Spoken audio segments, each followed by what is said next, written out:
เสื้อลูกไม้ทุกตัว8,000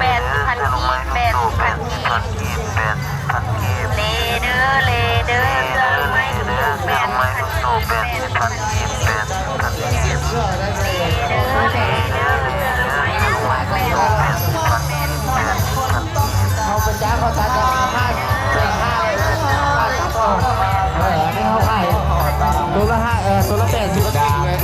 ทุกว่าเจ้านายใจดำเขาเลือกได้เลยเด้อทางหน้าพ่อค้าเลยตัว50กีบเราทางซ้ายมือของพ่อค้าตัว80กีบตัวแสน50กีบเรา